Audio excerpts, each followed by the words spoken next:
55 days? That's how long her marriage lasted before everything fell apart. 55 days between saying "I do" at the altar and getting a message from a stranger lawyer saying it was all over.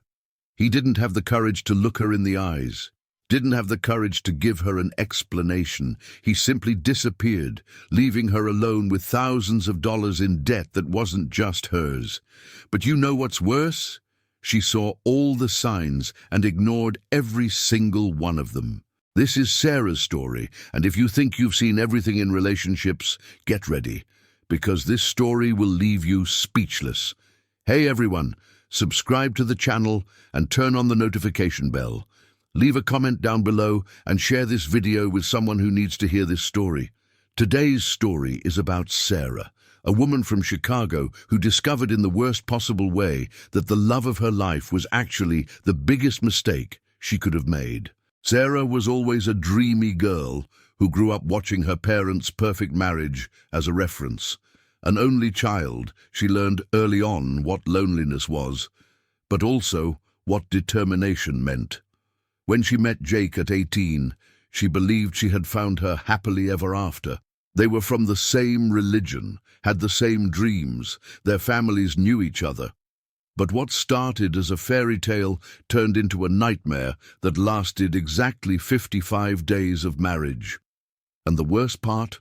The financial and emotional scars would last much longer. But wait, because the ending you won't believe. Sarah had always been a dreamy girl. Born in 1997 in Chicago, an only child of a couple who met working together at a tech company, she grew up seeing her parents' marriage as a reference. Her mother, Jennifer, had come from Texas looking for opportunities. Her father, Robert, was 5 years younger than her, but they truly loved each other, and that love built a solid family. Sarah's childhood was marked by the loneliness of being an only child, but also by her parents' tireless effort to never let her lack anything. They lived in a small rented apartment in Evanston when she was born, then bought a house in the Chicago suburbs and completely renovated it.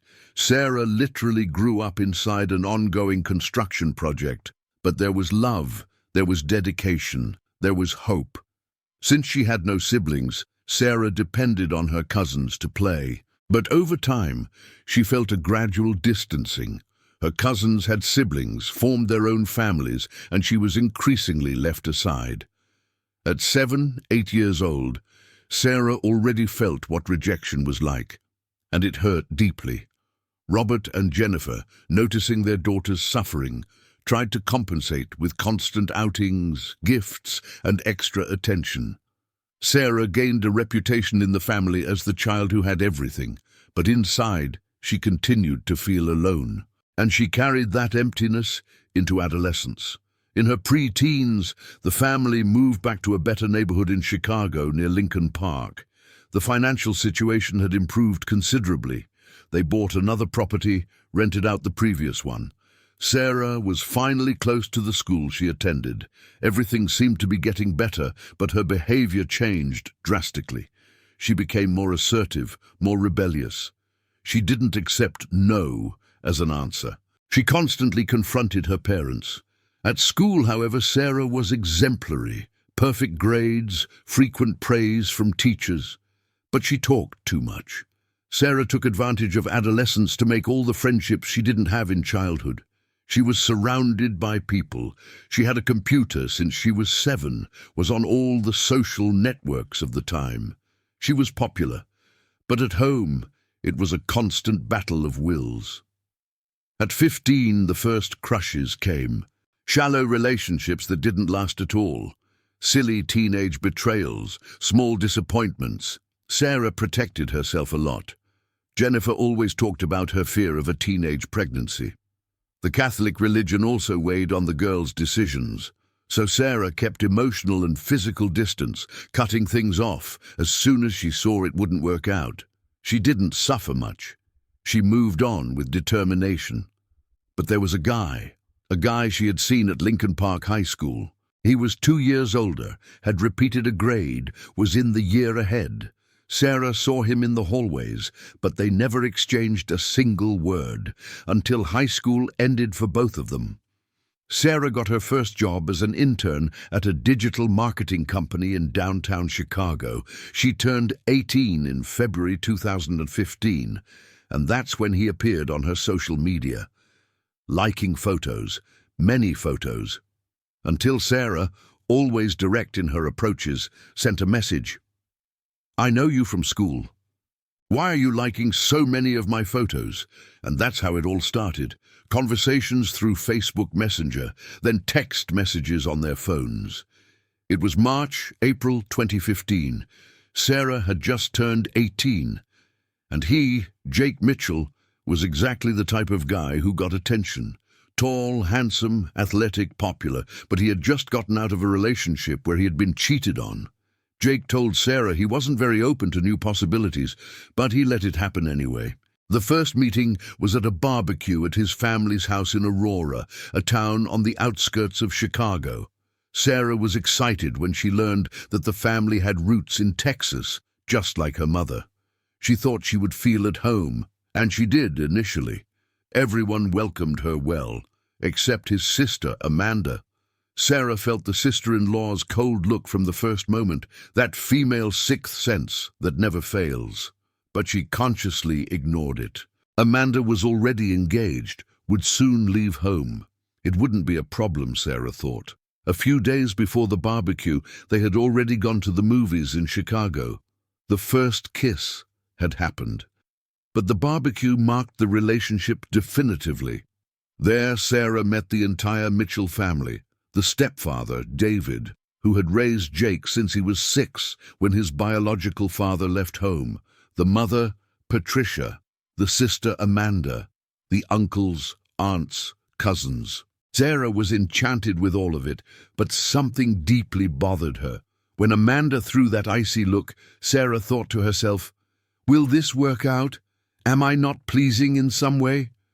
But she continued. In the following weekends, they went to the mall in Schaumburg, had lunch together at Navy Pier, went on romantic outings, and on Memorial Day weekend, when Sarah returned to Jake's house in Aurora, he asked her to be his girlfriend, officially. But Sarah had a clear expectation. In her head, asking someone to be your girlfriend came with a promise ring, like she saw in movies and friends' stories, and Jake didn't bring any ring. Sarah swallowed the disappointment, accepted the proposal, and moved forward with hope. The routine was quickly established. Every weekend, Sarah went to Aurora, to his house. Occasionally, Jake would visit her in Chicago. Robert and Jennifer accepted their daughter's relationship, but found some behaviors strange. Why did he prefer that she always go to his house? Why didn't he go to their house more? Indirect comments began to surface in family conversations. Jennifer constantly warned her daughter, "Be careful not to get hurt, Sarah. Don't invest so fast, so intensely. This is your first real relationship, sweetheart." But Sarah firmly believed it was meant to be. After all, they were from the same Catholic religion. They went to church together on Sundays. They participated in parish community activities. The first months were absolutely perfect. Everything seemed like a true fairy tale, until the first big storm arrived without warning. In the middle of 2015, something happened that changed everything in the relationship. Jake's stepfather, David, died tragically. It was sudden and shocking. He suffered a drowning accident in Lake Michigan, was swimming with friends on a weekend. And he never came home. For Sarah, that was the first major emotional blow alongside Jake, and it was there that she began to notice something deeply strange in his behavior. Jake didn't know how to deal with real emotions. He didn't cry openly, at least not in front of anyone. He completely shut down, isolated himself from the world. Sarah only saw tears streaming down when they went to sleep that terrible night. She asked how he was feeling. The answer was dry and cutting. "I'm bad." Then he turned to the other side of the bed, ending any attempt at dialogue. Sarah, who years later would become a clinical psychologist, was still just an 18-year-old girl trying to understand and support her boyfriend. But today, Looking back with the professional maturity she gained, she recognizes those were the first clear signs of deep emotional coldness, of a complete inability to have genuine and vulnerable reactions. Everything seemed carefully masked by Jake. The wake was a nightmare for Sarah. Jake's ex-girlfriend, a girl named Melissa, showed up out of nowhere and went directly to hug him in a way that was too intimate. A girl who called herself his best friend, named Ashley, also appeared at the funeral, and she had a physical closeness, an intimacy that Sarah absolutely didn't know about, a familiarity that deeply bothered her. And Jake? He didn't cut off either of them, didn't establish boundaries, didn't show the minimum respect for Sarah, who was right there beside him, giving all possible emotional support. Sarah held her frustration until the dust settled a few days later. Then she went straight to the point with Jake. "I didn't like your attitude at the wake. I perfectly understand the pain you're feeling, but it wouldn't have cost you anything to establish boundaries with those people. I was there, by your side, supporting you." Jake apologized quickly. He promised he would cut off all contact with them, that he wouldn't let anyone have that inappropriate closeness anymore. And surprisingly, his sister, that same Amanda who had looked at Sarah with suspicion at the first meeting, also harshly reprimanded her brother. She talked privately with Ashley and made it crystal clear that it wasn't acceptable, that it looked like she wanted something more than friendship. But things didn't really improve. People from Jake's past kept constantly appearing, through text messages on his phone, by coincidence in the places where they were. Sarah strongly felt that he still maintained regular contact, that he still shared where he was, what he was doing, who he was with, and the insecurity grew exponentially in her heart. Sarah discovered a side of herself that she absolutely didn't know: intense jealousy, suffocating possessiveness. She didn't feel minimally secure in the relationship. And Jake didn't provide any security with his actions, until at the end of 2015, a few days before Christmas, Jake abruptly ended everything. He claimed that Sarah was being too possessive, controlling, suffocating, and he ended the relationship by text message. Sarah didn't accept that at all. It was her first real, serious relationship, the first deep involvement with an entire family. And suddenly, everything was brutally ripped away from her. She completely humiliated herself. She called him repeatedly, called Patricia, his mother, called his friends, his cousins. She begged for a second chance. She cried desperately. And Jake? He looked with absolute coldness, a totally empty and disconnected look while she melted into tears in front of him. Robert, Sarah's father, was absolutely direct and harsh. "This attitude of his is completely inhumane, Sarah. You don't deserve this at all. Your mother and I didn't raise you to accept this kind of treatment. Forget this boy." And Sarah really tried to forget. It was already 2016. She got another job, this time full-time. She started her psychology degree at DePaul University with a full academic merit scholarship. The small daily victories were slowly erasing the acute pain, little by little, step by step. But inside, she was still bleeding emotionally. Sarah spent months completely alone. She couldn't look at anyone else with romantic interest. Until, in the middle of the year, she saw a devastating photo. Jake was with another girl on social media. He had already moved on quickly. Sarah broke down emotionally at work. She cried uncontrollably. She had to leave early, claiming a family emergency. She went straight home and completely collapsed. She sat on her own bedroom floor and cried until she had no more tears. How is he already with someone else?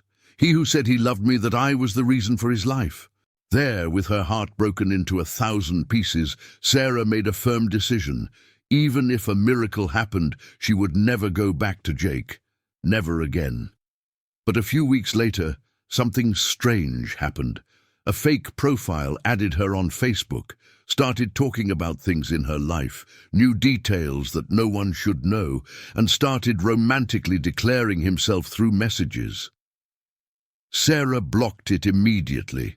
Then another different profile appeared, more passionate declarations. Sarah investigated the profile picture using Google reverse image search, discovered it was completely fake, stolen from some random website, and she confronted directly, "Is this you, Jake? Admit it now, because if I find out for sure, I'm going to report you for digital harassment and stalking." Jake finally admitted everything. "It's me, yes. I can't stand being away from you anymore, Sarah. I still love you deeply." Sarah threw it real without mercy. "And the girl you're dating now, does she know about this? You have exactly two options. Forget me once and for all, or I'll tell her absolutely everything." Jake said he would forget her definitely. But a few days later, Sarah discovered through mutual acquaintances that he had broken up with the other girl, and he went back to surrounding Sarah insistently. Jake appeared casually at events she was at, sent constant messages, and one random day he intercepted Sarah in the parking lot of a Whole Foods in Chicago. He got in her car without being invited and desperately begged, "Forgive me, Sarah. Give me one more chance. I love you. Breaking up with you was the biggest mistake of my life." Sarah was 24, almost 25 years old, and one thing tormented her existentially. Will I not work out with anyone else? She had always dreamed of getting married, having a traditional family, and Jake was there, available, same religion, apparently with the same life dream. So, against absolutely all of Robert's warnings, against the voice of her own intuition screaming, Sarah got back together with Jake. But this time, it wasn't for true love. It was out of pure desperation. And she made it absolutely clear, "I'm getting back together, but exclusively to get married. If it's not for that, don't even bother starting again." Sarah and Jake officially got back together in late 2020, early 2021. Sarah was 23, almost 24 years old, and she had established an absolutely clear and non-negotiable condition. Either it was to get married or don't even start again. Jake readily agreed with his head, but he did absolutely nothing concrete. No formal marriage proposal, no engagement ring, no future planning, just empty words. Until in mid-2021, Sarah traveled with Robert and Jennifer to Texas. In Dallas, at her paternal grandparents' house, they naturally asked if she was dating seriously. Sarah answered with total conviction, "I'm engaged. We're getting married in 2023. There was just one huge problem. She hadn't actually been proposed to. But in Sarah's determined head, the decision was already completely made. When she returned from the trip to Texas, she was direct and objective with Jake. "We're getting married in 2023. And Jake, feeling pressured but without the courage to back out, just passively agreed. There was no romantic marriage proposal like Sarah had always dreamed of. When Jake finally bought the engagement ring under pressure from circumstances and gave it to Sarah, it was almost procedural and emotionless. "Will you marry me?" And Sarah, already with the ring in her hand before the question was even finished, answered, "Yes." If someone honestly asked Sarah if there was a real marriage proposal, her answer would be brutally honest. No. She was the one who determined absolutely everything. She was the one who organized the engagement alone, the dinner with the groomsmen and bridesmaids, the personalized invitation boxes. Everything came unilaterally from her. And why did Sarah do this? Because she saw college friends getting married, having babies, posting happy photos, and she felt deeply behind in life. Jake was available and willing, apparently, so it would be with him, and after the wedding, she would fix all his problems. After all, that saying, "a leopard can't change its spots," didn't apply to relationships, right? Completely wrong. The complete organization of the wedding was a true solitary ordeal. Jake didn't actively participate in anything. Sarah said exactly what he needed to pay, and he paid mechanically. She said where he needed to go, and he went without questioning. But there was no real emotional involvement. It wasn't a genuine construction by two people, and the necessary money? It came predominantly much more from Sarah and her family than from Jake.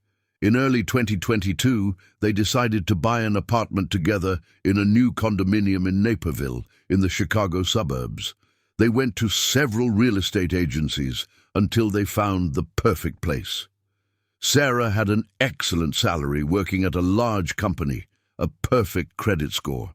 Jake had accumulated years of 401k at the company where he worked. The realtor managed to approve the financing without major problems, but a substantial down payment was needed. Sarah went to the bank, talked to the account manager, got a significant personal loan. Jake was physically present when she signed the entire loan contract, everything apparently right and transparent. Until 5 months later, Sarah receives an unexpected call from the bank that financed the apartment. The financing hadn't been paid regularly for 2 months. She desperately ran to Jake to confront him. "Where's the money you were supposed to be paying?" His answer was absolutely absurd. "I had to pay my sister Amanda's credit card. She had put a lot of things from our wedding on her card, and if I didn't pay now, it would be a huge family problem." Sarah swallowed her anger. She took the money she still had saved, paid the 2 late payments alone, and her financial life began to rapidly crumble from that moment on. It was exactly there that Sarah decided something crucial. "I'm not going to marry with partial separation of property. I'm going to marry with universal community of property." Why? Because the apartment financing was only in Jake's name because of his 401k, but Sarah absolutely wanted to legally guarantee that the apartment would be half hers too, and that all the debt she was making alone because of him would be legally divided. She researched extensively, consulted lawyers, confirmed, in universal community of property, everything that belongs to one spouse automatically belongs to both. Assets and debts, from before the wedding until after, and so it was decided unilaterally by Sarah. They got married in June 2023 in a beautiful ceremony in the Chicago area. Sarah had been with Jake for almost 8 years at that point. She didn't imagine, even in a nightmare, the complete tragedy that was about to come into her life. A few months before the big ceremony, a lot of things still weren't fully paid off financially.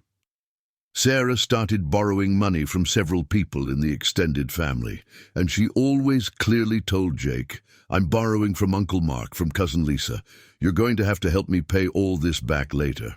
Jennifer, Sarah's mother, seeing her daughter's chaotic financial situation, gathered Jake, Patricia, mother-in-law, and Amanda, sister-in-law, for a tense lunch, and she asked the question directly, looking Jake in the eyes. "Jake, do you really want to marry Sarah? Really?" He answered without hesitation. "I really do." And Jennifer, with absolutely everyone as a witness at that table, said firmly, "Then all the remaining amount that's still missing to complete the wedding, I'm going to give as a gift. But you two are going to formally commit to paying me back as soon as possible." Sarah didn't realize at that delicate moment, but Jennifer was purposely testing Jake. She wanted to be absolutely sure that he really wanted that wedding, because she saw her daughter killing herself working overtime, borrowing money from absolutely everyone, while Jake did practically nothing concrete. But in order not to completely frustrate Sarah and destroy her dream, Jennifer financed it. But it was money that was carefully destined for her own medical treatments, dentist, physical therapy, important things she needed to do. Everything was redirected to her only daughter's wedding. Sarah solemnly promised that she would sell her own car to help pay her mother back. And finally, the wedding happened on a beautiful June afternoon. That day was objectively the best day of Sarah's life until then. she realized her big dream. But it was a dream essentially bought with other people's sacrificed money. And a few weeks later, she would discover something devastating. It definitely wasn't Jake's dream. The first wedding night was absolutely nothing like Sarah had imagined for years. Jake got drunk on alcohol at the wedding party. He drank whiskey, beer, vodka. He got completely intoxicated. There was no consummation of the marriage that night at all.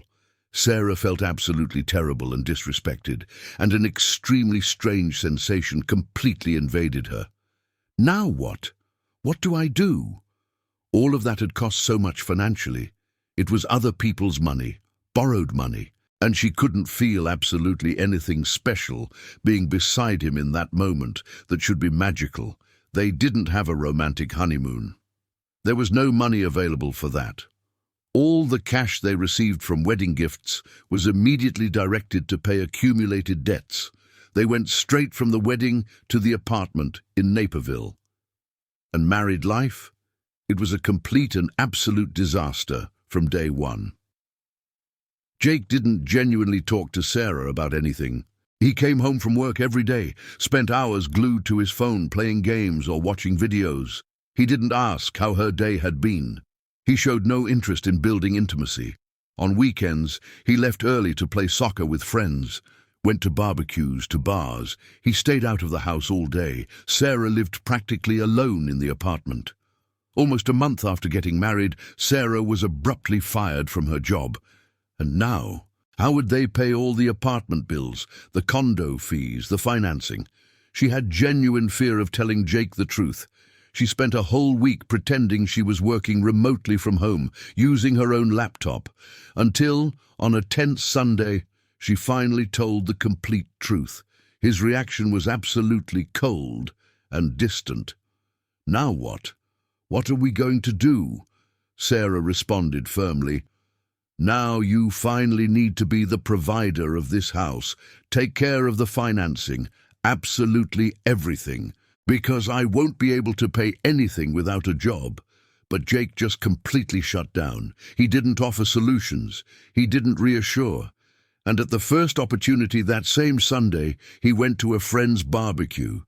He didn't have money to pay basic bills, but to spend on expensive drinks and barbecue, he always had money available.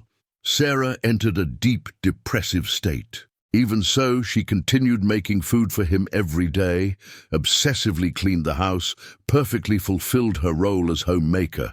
But she received absolutely nothing in return, only constant emotional coldness. The weekends got progressively worse and lonelier. Jake left early on Saturdays to play soccer and only came back late at night, drunk, dirty, reeking of alcohol and cigarettes.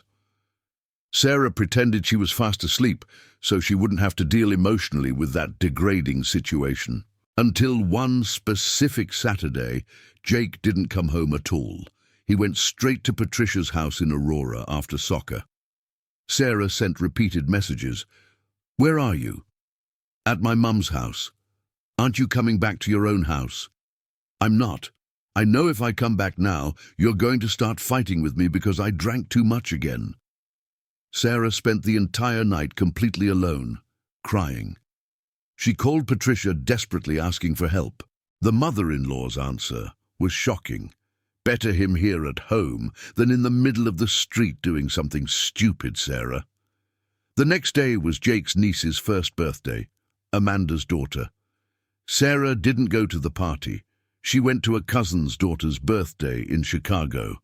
When she returned to the apartment at night, Jake was finally there, and the discussion exploded violently. "Do you think it's nice to drink, get wasted, and leave your wife completely alone at home? I was at my mother's house. I was safe. But you're married now, Jake. Your mother enabled you again instead of sending you home." And it was exactly that terrible night that the worst happened. At the height of the screaming argument, Jake came at Sarah physically. He raised his closed fist. He squeezed her arm with brutal force, leaving marks. "Are you going to hit me? Are you going to assault me?" Sarah faced him without fear. "Hit me then. Do what you want to do." Jake abruptly let her go. Sarah desperately ran to the bedroom, locked the door from the inside, and called the police, trembling. In less than 5 minutes, the police car was at the condo's gate. Sarah went down, terrified. But while talking to the police officer, her phone rang. It was Patricia, the mother-in-law, screaming, desperate, manipulative. "For God's sake, Sarah, don't file a police report. Don't do this to my son. Do you want him to go to jail? For God's sake, don't ruin my boy's life." Sarah looked at the serious police officer, took a deep breath, and said, "It's nothing, officer. You can go. It was a misunderstanding." She didn't file a police report. She didn't formally denounce. She was afraid of Jake's reaction, of her mother-in-law, of his entire family. She was afraid of being seen as the villain who destroyed a man's life, and she regrets it deeply to this day.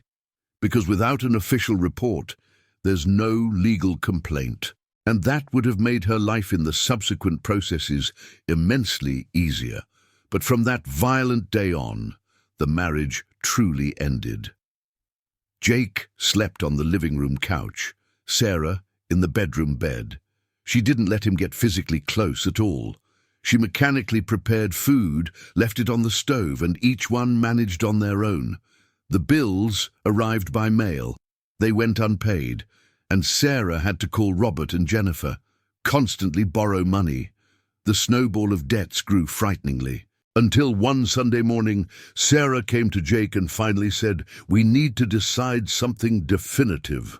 The way it is, we can't continue even one more day." Jake was deeply offended.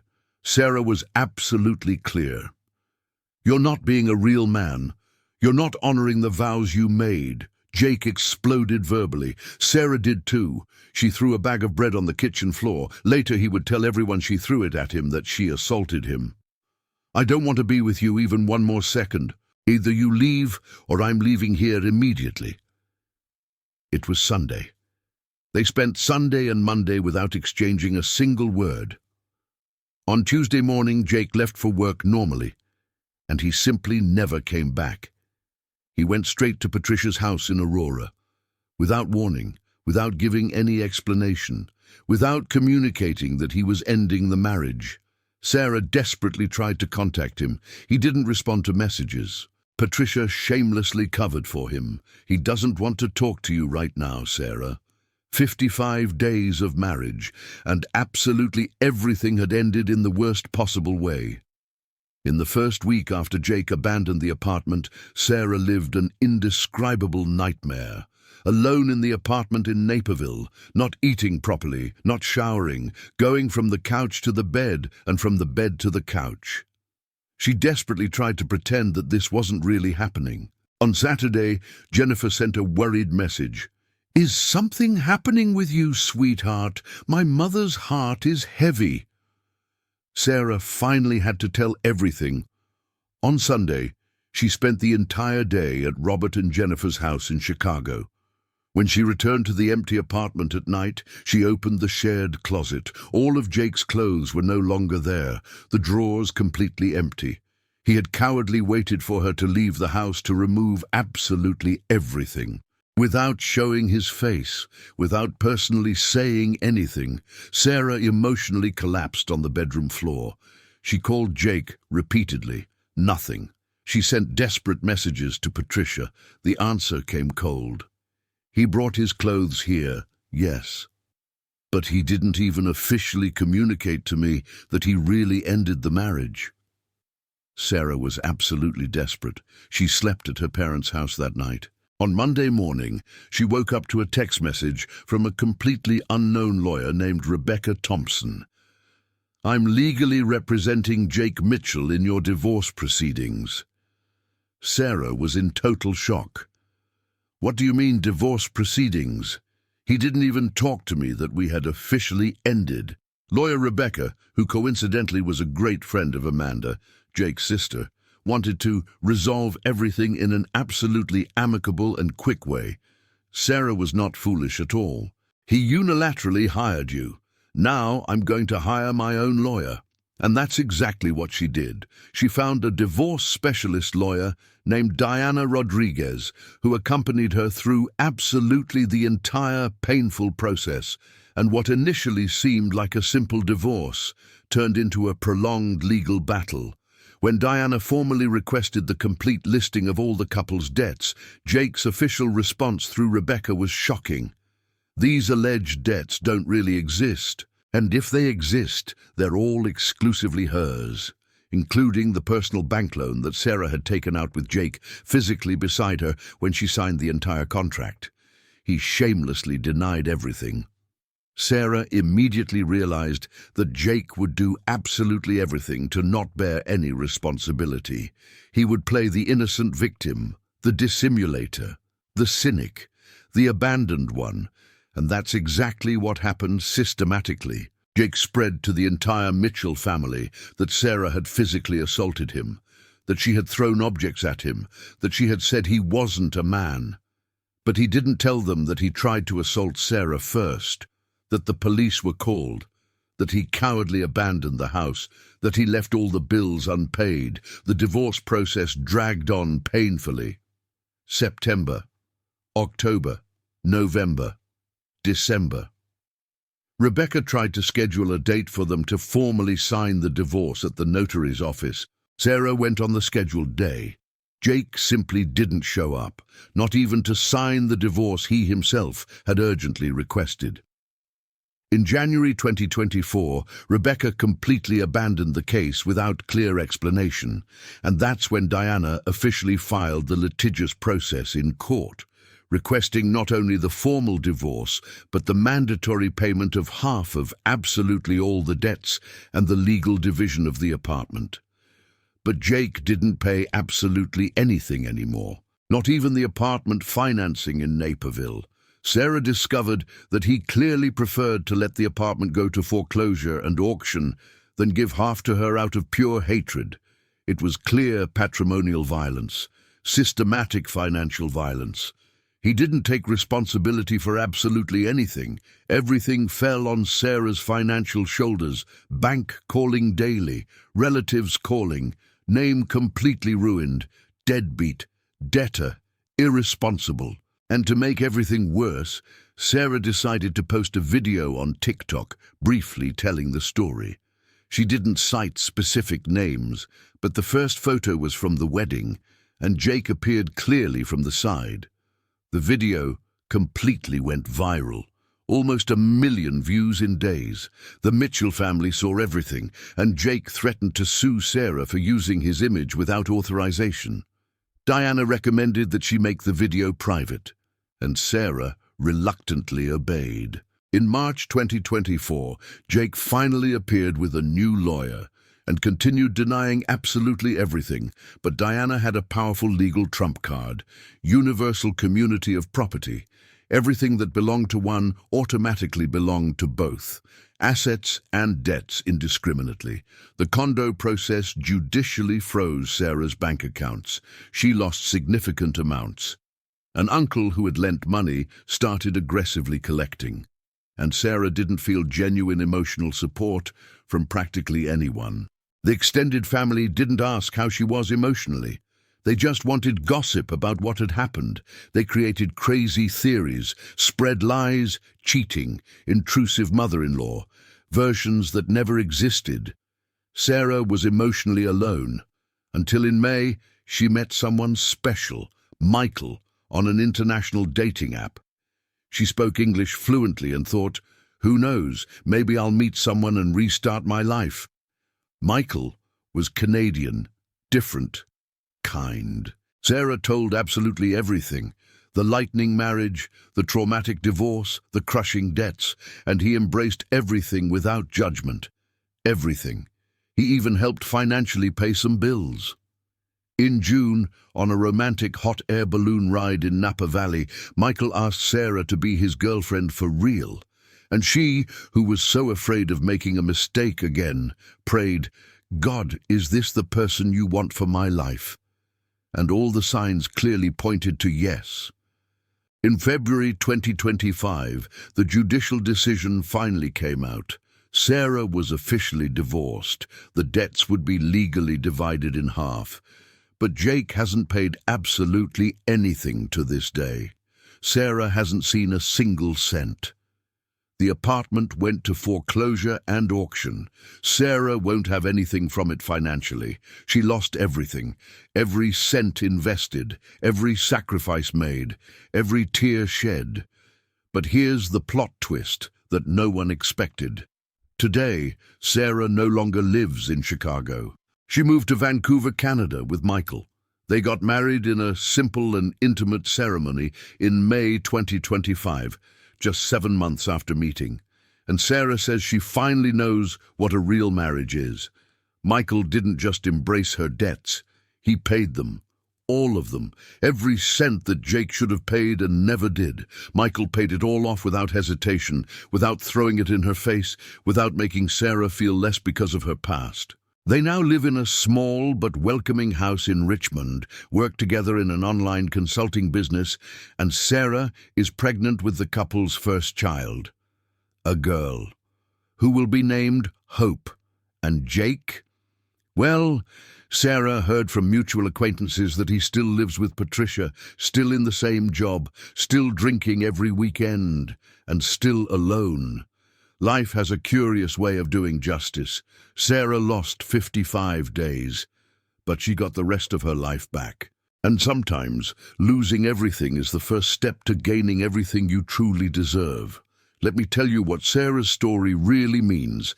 Sarah lost 55 days of marriage, but she would have lost her entire life if she had stayed, because Jake didn't change. He's not going to change. Men like Jake never change. They just find the next victim willing to sacrifice everything in the hope of fixing them. And while you're there, killing yourself, destroying yourself, trying to save someone who doesn't want to be saved, your life is passing by. Sarah today looks back and gives thanks. She's thankful that it was only 55 days, because it could have been 55 years. And you know what she discovered? That the signs were always there. From the first cold look from the sister-in-law, from the first time he chose drinking over her, from the first unpaid bill, from the first broken promise. The signs were screaming, but she didn't want to listen. Because we grow up believing that love is sacrifice, that love is enduring, that love is always forgiving, and nobody teaches you that love is also knowing when to walk away. If you're watching this right now and something in your chest tightened, pay attention. That tightness isn't for nothing. It's your instinct screaming what your head doesn't want to accept. You don't need to wait for the police to be called. You don't need to wait for debts to pile up. You don't need to wait for him to disappear without explanation. The signs are there, and if you're seeing them, you already know the answer. Sarah lost money, lost time, lost peace, but she found strength, found a new beginning, found her own life back. And today she has a daughter named Hope growing inside her. Because that's exactly what her story represents. It doesn't matter how deep you fell. It doesn't matter how much you lost. It's always possible to start over. Sarah started over at 28 years old, pregnant in another country, with a man she had only known for 7 months, and she's never been happier in her life. So tell me, what's stopping you from doing the same?